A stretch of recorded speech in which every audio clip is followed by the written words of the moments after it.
Hello guys and welcome back to our YouTube channel virtual library. तो यहाँ पे हमने फिजियोग्राफी की सीरीज़ कंप्लीट की है। तो आपके कहने पे हमने इकोनॉमिक्स की सीरीज़ लाई है। हम इकोनॉमिक की सीरीज़ स्टार्ट कर रहे हैं हम पहले ही लेक्चर से, जो कि इंट्रोडक्शन बनेगा हमारा। ठीक है, तो इंट्रोडक्शन में पहली बात करूंगा मैं, इकोनॉमिक्स हम पढ़ने जा रहे हैं। ठीक है, इकोनॉमिक्स होता क्या है? देखो, इकोनॉमिक्स होता क्या है? Economics is a social science concerned with the production, distribution and consumption of goods and services.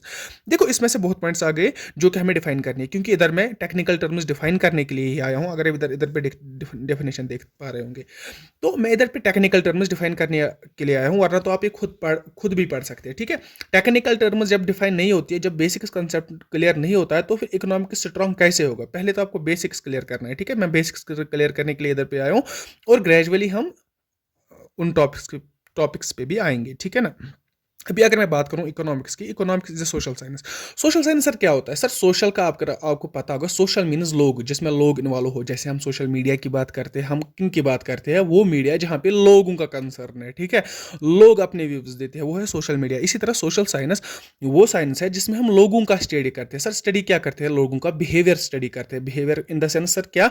Sir हम लोगों का देखते हैं कि लोग डिमांड क्या करते हैं। सर लोग डिमांड क्या करते हैं? सर हम प्रोड्यूस क्या कर रहे हैं? हर सर हमें प्रोड्यूस क्या करना है, कैसे करना है, वो सारी चीज़ों को हम बोलते हैं इकोनॉमिक्स। जैसे मैं एग्जांपल दूं, अगर मैं बात करूं, हमारी कंट्री में मोस्टली राइस बनता है। ठीक है, और राइस आता है हमारे वेस्ट बंगाल से।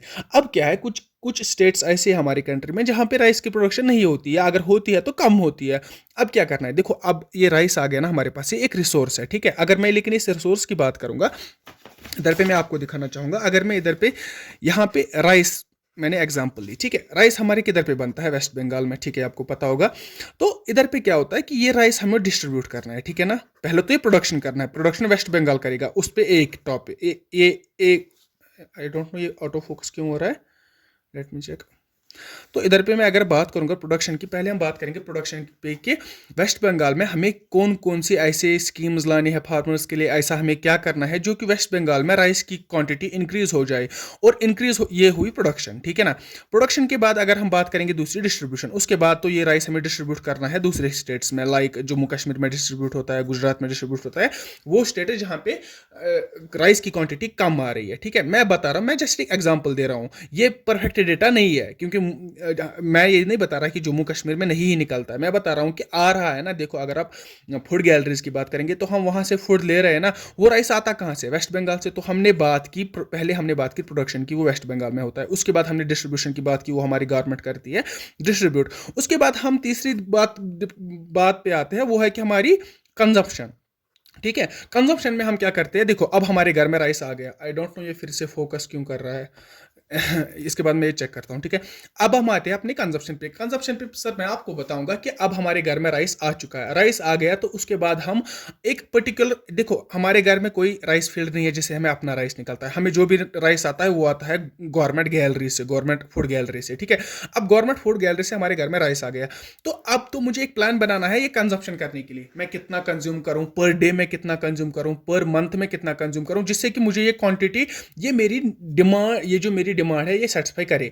तो इसमें हम बेसिकली पढ़ते क्या है? Production, distribution, consumption of goods and service. अब गुड्स एंड सर्विसेज क्या होते हैं वो मैं भी बताऊंगा। ठीक है, लेकिन इससे पहले मैं फिर से वापस आता हूँ इसी पे। अब हमने बात की कि इकोनॉमिक्स में हम पढ़ते हैं, अब जब ये पढ़ते हैं ना, प्रोडक्शन ये तो लोग कर रहे हैं ना, डिस्ट्रीब्यूशन, कंजप्शन इसमें भी तो लोग इन्वॉल्व हो रहे हैं ना, तो मतलब इन सारे एस्पेक्ट्स में लोगों का इन्वॉल्वमेंट है। तो भी हम बता रहे हैं कि इकोनॉमिक्स एक सोशल साइंस है concern with the production, distribution and consumption of goods and services. अब गुड्स एंड सर्विसेज क्या है? गुड्स की मैंने एग्जांपल दी राइस। अब एक सॉफ्टवेयर है। ठीक है, पहले मैं बताता हूँ गुड्स एंड सर्विसेज होते क्या है। गुड्स एंड सर्विसेज, गुड्स वो चीजें होती है जिसको हम टच कर सकते हैं, जो हमें फायदा देंगी, जिसको हम टच कर सकते हैं, जिसको हम कंज्यूम करते हैं, वो गुड्स है। लेकिन services on the other hand क्या है? जिसको हम टच नहीं कर सकते। लाइक एक डॉक्टर है, डॉक्टर की एग्जांपल दूंगा मैं। आप डॉक्टर के पास इलाज करने जाते हो, आप वहां पे पैसे भरते हो इलाज कराने के लिए, वो आपको कुछ देता है, हाथ में कुछ देता है, नहीं देता ना, वो दवाएं देता है, वो तो अलग बात है। लेकिन उधर पे जाके डॉक्टर के पास आप पहले फी भरते हो, लेकिन वो जो फी है ना, वो किस बात का भर रहे हो? वो आप इस सर्विस का भर रहे हो, क्योंकि डॉक्टर आपको सर्विस प्रोवाइड कर रहा है। इसी तरह अगर आप एक बस में ट्रेवल कर रहे हो, बस में ट्रेवल करने से आपको मिलता क्या है? आपको देता है कोई? कुछ नहीं देता ना। हाथ में तो कोई पकड़ाता ना आपको कुछ कि आप ये लो, ये पकड़ो, आपने इतने पैसे दिए।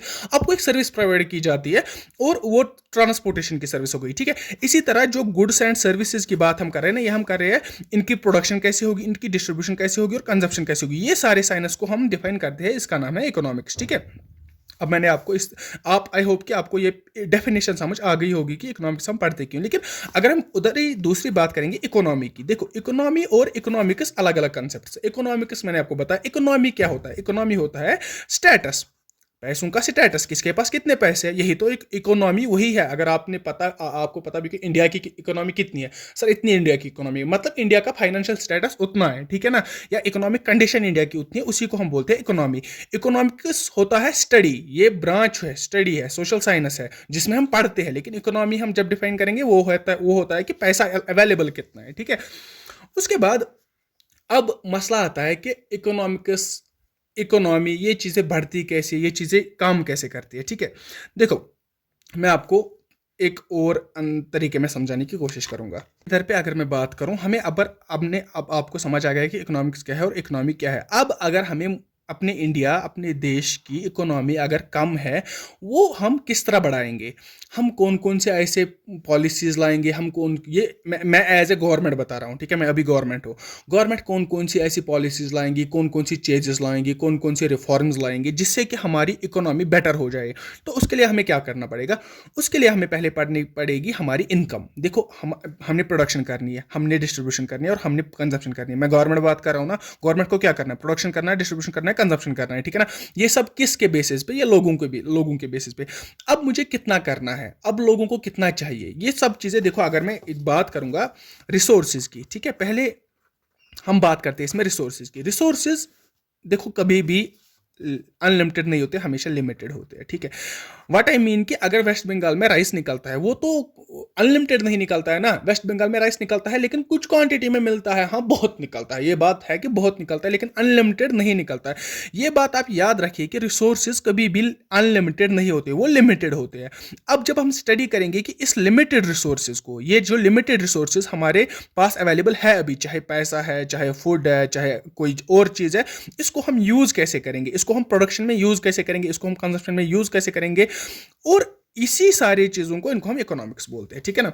अब हमें इकोनॉमिकल स्टेटस अपना अच्छा करना है, अपनी कंट्री का इकोनॉमिकल स्टेटस हमें अच्छा करना है। इकोनॉमी जितनी भी है इंडिया की, अभी आई गेस 3rd नंबर पे है, हमें 1st नंबर पे लानी है। हमें उसके लिए क्या पॉलिसीज लानी है, हमें उसके लिए क्या चेंजेस लानी है, ये सब चीजें हमें पढ़नी है इसी चैप्टर में, और वही है इकोनॉमिक्स। बस और ज्यादा कुछ रॉकेट साइंस है नहीं जो लोगों को डराएगा, ठीक है ना। तो अभी हम बात करेंगे, moving on to the next topic. तो नेक्स्ट टॉपिक में हम ये पढ़ेंगे कि अब देखो हमारे पास रिसोर्सेज, मैंने अभी बोला कि लिमिटेड है, ठीक है। आप ही नहीं बता सकते कि जो पैसे है, हमारे पास एक नोट है, ठीक है, ये मान के चलो हमारे पास नोट है, ये नोट हम बढ़ा क्यों नहीं सकते, हम इसको अनलिमिटेड क्यों नहीं बना सकते? नोट तो हम ही प्रोड्यूस करते हैं ना। इंडिया में नोट्स कौन प्रोड्यूस करता है? अगर आपको पता होगा, reserve bank of India, that is RBI, produces the currency, ठीक है, वही नोट्स बनाती है। तो आरबीआई अनलिमिटेड नोट्स अगर बनाएगी तो सारी प्रॉब्लम तो सॉल्व हो जाएगी ना इकोनॉमिक्स की। क्या प्रॉब्लम हो जाएगी? फिर कोई प्रॉब्लम नहीं हो जाएगी, हर के पास पैसा होगा, कोई भी दिक्कत नहीं होगी। लेकिन इसमें मसला आता है, देखो क्या होता है, देखो just a minute, give me a second. देखो यहाँ पे मैं 100 रुपीज़ का एक नोट ला रहा हूँ आपके सामने, ठीक है, मैं इस 100 रुपीज़ पे आपको समझाऊंगा, ठीक है। अगर आप इधर पे देख रहे होंगे, I promise to the bearer the sum of 100, I promise to pay the bearer the sum of ₹100, नीचे गवर्नर का साइन है, ठीक है, आप देख रहे हैं नीचे गवर्नर ने साइन करके रखा है, हमारे गवर्नर साहब ने हमारे साइन करके रखा हुआ है। देखो क्या होता है जब अब मसला क्या है, अगर ये मैं आपको इस तरह से समझाऊंगा। अगर आप आरबीआई है ना, आरबीआई क्या करता है? आरबीआई मनी बनाता है, ठीक है, पैसे बनाता है, ठीक है। अब मनी क्यों नहीं बना सकता? देखो क्या होता है, जो आरबीआई है ना, अगर आप इसके बैलेंस शीट में जाओगे ना, आरबीआई के बैलेंस शीट में, वहां पे आपको एसेट्स मिलेंगे, एसेट्स का एक कॉलम मिलेगा और लायबिलिटीज का एक कॉलम मिलेगा। सर ये दो चीजें क्या है सर? सर एसेट्स का मतलब वो है जहां से हमें पैसे मिलेंगे। अगर मैं अपने घर की बात करूंगा, हमारा एसेट क्या है? मेरा जमीन है, वहां से मुझे पैसे मिलते हैं। मेरा मकान है, वहां से मुझे कोई फायदा मिलता है, मैं उधर रहता हूँ, मुझे शेल्टर प्रोवाइड करता है, वो हमारा एसेट हो गया। सर मेरी गाड़ी है, मैं उसमें ट्रैवल करता हूँ, तो वो मेरा एसेट हो गया। अब लायबिलिटीज क्या हो गया? सर लायबिलिटीज हो गया मेरा कर्ज, मैंने उधर से कुछ लाया, गैस सिलेंडर एक लाया, वो मेरा कर्ज है, वहां पे मेरा कर्ज है, ठीक है। अब लायबिलिटीज और एसेट्स आपको समझ आ गया होगा। देखो अगर आप आरबीआई के बैलेंस शीट की बात करोगे, आरबीआई के पास भी एसेट्स और लायबिलिटीज होते हैं। एसेट्स में अगर मैं बात करूंगा, एसेट्स, आरबीआई के पास एसेट्स क्या है? आरबीआई के पास एसेट्स है, गोल्ड होता है, फॉरेन करेंसी होती है, तीसरा होता है गवर्नमेंट सिक्योरिटीज होते हैं, और जो लोन दिया होगा हुआ होगा आरबीआई ने बैंक्स को।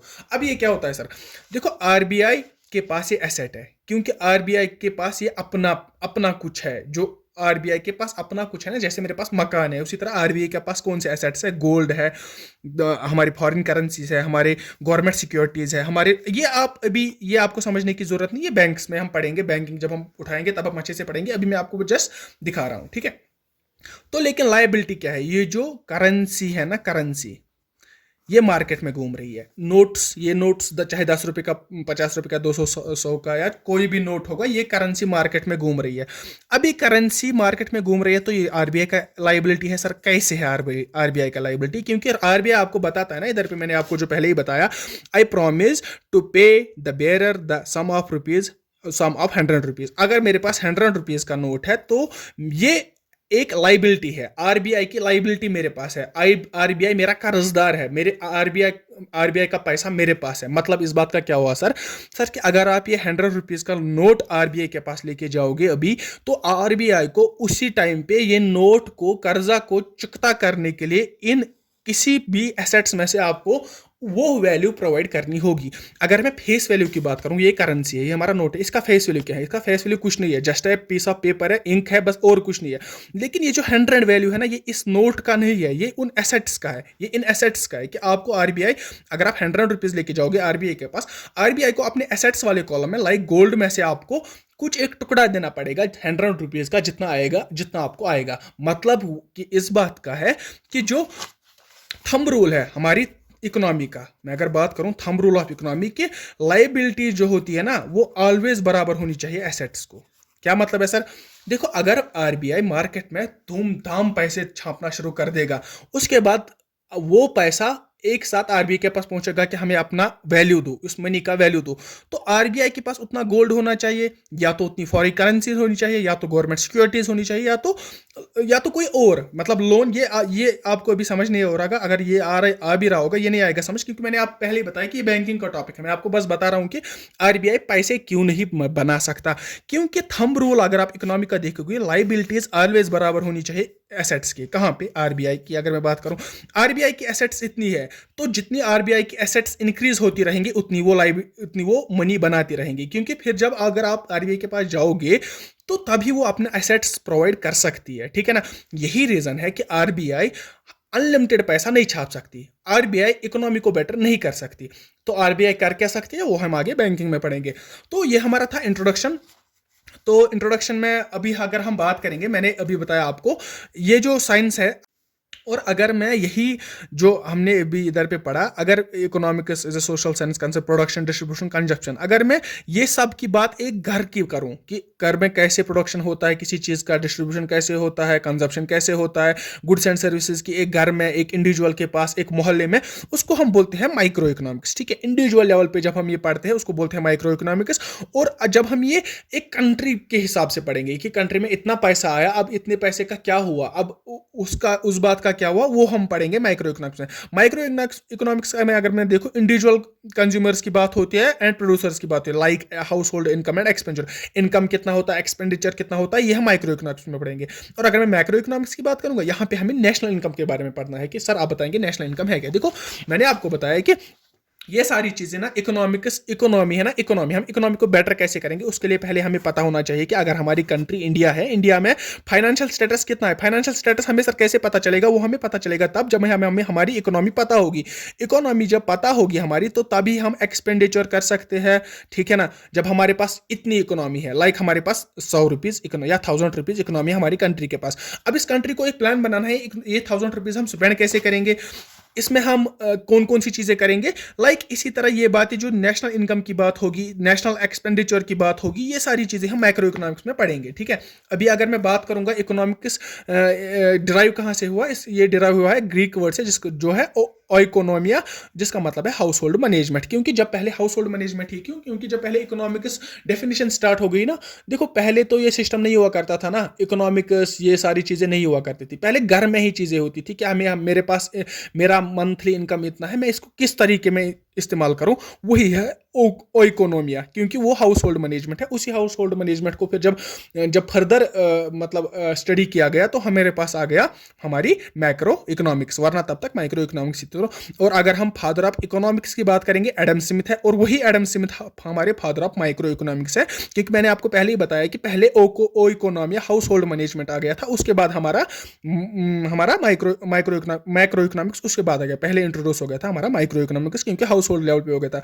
एडम स्मिथ हमारे दो फादर है, किस के father of economics and father of micro economics. उसके बाद माइक्रो इकोनॉमिक्स की जब स्टडी फर्दर स्टडीज की गई तो उधर पे निकल के आया हमारा मैक्रो इकोनॉमिक्स। उसके फादर है जॉन काइनिस। और ये दोनों terms micro economics and macro economics, ये पूछा गया है ये क्वेश्चन, ये रैगनार फिशर है जिसने ये दोनों टर्म्स कॉइन की है। ये था हमारा इंट्रोडक्शन। कल हम पढ़ेंगे नेशनल इनकम क्या होता है, कितना हमारा नेशनल इनकम है, कैसे हम नेशनल इनकम मेजर करते हैं, कैसे हम प्रोड्यूस करते हैं, कैसे हम डिस्ट्रीब्यूट करते हैं, क्या क्या चीज़ें फैक्टर, क्या क्या चीज़ें होती है जो इफेक्ट करती है हमारी नेशनल इनकम को। ये सारी चीज़ें हम आगे वाली वीडियोज़ में डिस्कस अच्छे से करेंगे। आई होप आपको ये इंट्रोडक्शन वीडियो समझ आ गया होगा, अच्छा लगा होगा। और अगर आपको अच्छा लग गया तो आप वीडियो को लाइक कीजिए, कमेंट कीजिए, हमें मोटिवेशन दीजिए, एंड वेट कीजिएगा नेक्स्ट वीडियो का। Till then take care and God bless you. Thank you.